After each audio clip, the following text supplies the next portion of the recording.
Yazhpanam KKS வீதியில் 5.5 பரப்பு காணி 3 மாடி கட்டிடத்துடன் விற்பனைக்கு. பழைய கரிகரன் பிரிண்டர்ஸ் இடம். தொடர்புகளுக்கு 076 830 39 31. உக்ரைன் மற்றும் ரஷ்யா இடையிலான போர் 4 ஆண்டுகளுக்கு மேலாக நீடித்து வருகின்றது.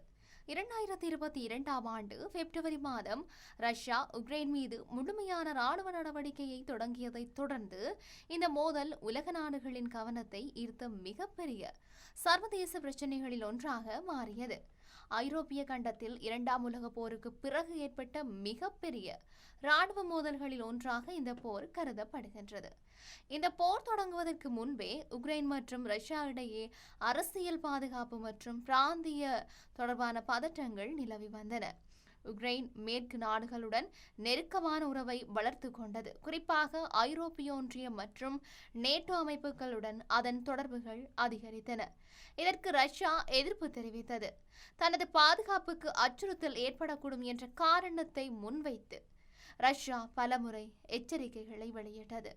இந்த அரசியல் முரண்பாடுகள் இறுதியில் மிகப்பெரிய ராணுவ மோதலாக மாறின. போர் தொடங்கிய பின்னர் உக்ரைனின் பல நகரங்கள் கடுமையான தாக்குதல்களை சந்தித்தன.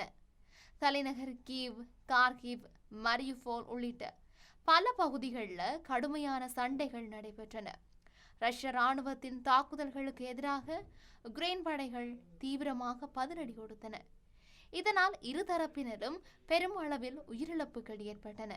இந்த போரின் காரணமாக ஆயிரக்கணக்கான பொதுமக்களும் ராணுவ வீரர்களும் உயிரிழந்தார்கள். பல லட்சக்கணக்கான மக்கள் தங்களுடைய வீடுகளை விட்டு வெளியேறி பாதுகாப்பான பகுதிகளுக்கு இடம்பெயர வேண்டிய நிலை ஏற்பட்டது. பெண்கள், குழந்தைகள், முதியவர்கள் என்று அனைத்து தரப்பினரும் போரின் தாக்கத்தை எதிர்கொண்டிருக்கிறார்கள். பல குடும்பங்கள் தங்களுடைய உறவுகளை இழந்திருக்கிறதோடு பலர் தங்களுடைய வாழ்வாதாரத்தையுமே இழந்திருக்கிறார்கள். போரின் தாக்கம் உக்ரைன் மற்றும் ரஷ்யா ஆகிய இரு நாடுகளின் எல்லைகளை தாண்டி உலக நாடுகளிலையும் உணரப்பட்டிருக்குது. குறிப்பாக எரிசக்தி விநியோகம், உணவுப் பொருட்களின் விலை, சர்வதேச வர்த்தகம் மற்றும் உலக பொருளாதாரம் ஆகிய துறைகளில் இந்த மோதல் தாக்கத்தை ஏற்படுத்தி இருக்குது. ரஷ்யா மற்றும் உக்ரைன் ஆகிய இரு நாடுகளும் உலகின் முக்கிய தானிய உற்பத்தியாளர்களாக இருக்கின்றன. குறிப்பாக கோதுமை உள்ளிட்ட உணவுப் பொருட்களின் ஏற்றுமதியில் இரு நாடுகளும் முக்கிய பங்கு வகிக்கின்றன. போர் காரணமாக ஏற்றுமதி பாதிக்கப்பட்டதால் பல நாடுகளில் உணவுப் பொருட்களின் விலை அதிகரித்தது. குறிப்பாக ஏழை மற்றும் வளர்ந்து வரும் நாடுகள் உணவு பாதுகாப்பு தொடர்பான சவால்களை சந்தித்தன. போரின் தொடக்கத்திலிருந்தே அமெரிக்கா மற்றும் பல ஐரோப்பிய நாடுகள் உக்ரைனுக்கு ஆதரவளித்து வருகின்றன. அரசியல் ஆதரவு மட்டுமன்றி பொருளாதார உதவி மற்றும் இராணுவ உதவிகளும் வழங்கப்பட்டுள்ளன. நவீன ஆயுதங்கள், ஏவுகணை தடுப்பு அமைப்புகள், ட்ரோன்கள், கவச வாகனங்கள், பீரங்கி கருவிகள் மற்றும் உளவுத்துறை தகவல்கள் உள்ளிட்ட பல்வேறு உதவிகள் உக்ரைனுக்கு வழங்கப்பட்டிருக்கின்றமையும் இங்கு குறிப்பிடத்தக்க ஒரு முக்கியமான விடயமாகவே கருதப்பட்டு கொண்டு இருக்கின்றது. மேற்கத்திய நாடுகளின் இந்த உதவிகள் உக்ரைனின் பாதுகாப்பு திறனை வலுப்படுத்தியும் இருக்கின்றன. குறிப்பாக ரஷ்யாவின் தாக்குதல்களை எதிர்கொள்ளவும் சில பகுதிகளில் பதிலடி நடவடிக்கைகளை மேற்கொள்ளவும் இந்த உதவிகள் முக்கிய பங்கு வகித்ததாக உக்ரைன் தெரிவிச்சிருக்குது. அதே நேரத்தில் ரஷ்யாவும் தன்னுடைய இராணுவ நடவடிக்கைகளை தொடர்ந்து வலுப்படுத்தி வருகின்றது. நவீன ஏவுகணைகள், ட்ரோன்கள் மற்றும் நீண்ட தூர தாக்குதல் ஆயுதங்களை பயன்படுத்தி உக்ரைனின் பல்வேறு பகுதிகளை குறிவைத்து தாக்குதல்களை நடத்தி வருகின்றது. ரஷ்யா தன்னுடைய பாதுகாப்பு மற்றும் தேசிய நலன்களை பாதுகாக்கும் நோக்கில் இந்த நடவடிக்கைகள் மேற்கொள்ளப்படுவதாக தெரிவித்தது. இந்த போரை முடிவுக்கு கொண்டு வர பல்வேறு நாடுகளும் சர்வதேச அமைப்புகளும் முயற்சிகளை மேற்கொண்டிருக்கின்றன. அமைதி பேச்சுவார்த்தைகள், போர் நிறுத்த முயற்சிகள் மற்றும் தூதரக நடவடிக்கைகள் பல விதமான கட்டங்களையும் கூட நடைபெற்றும் இருந்தன.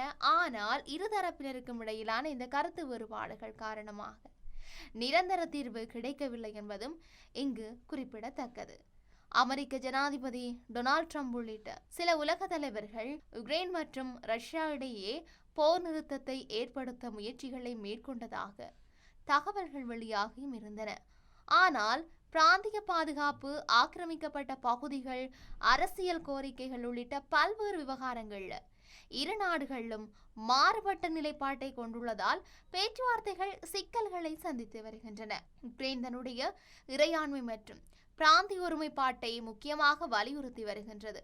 ரஷ்யா தன்னுடைய பாதுகாப்பு கவலைகள் மற்றும் அரசியல் கோரிக்கைகளை முன் வச்சும் வருது.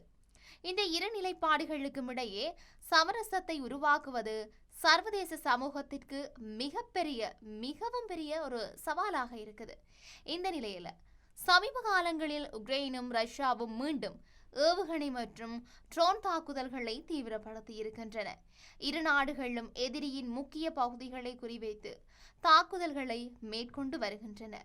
ரஷ்யாவின் தலைநகரான மாஸ்கோவை குறிவைத்து உக்ரைன் ஏவுகணை தாக்குதல் நடத்தியதாக ரஷ்ய அதிகாரிகள் தெரிவித்தும் இருக்கின்றார்கள். இந்த தாக்குதலால் சில கட்டிடங்கள் சேதமடைந்ததாகவும் அவசர மீட்பு குழுக்கள் சம்பவ இடத்திற்கு விரைந்து சென்று பணிகளை மேற்கொண்டதாகவும் கூறப்பட்டது.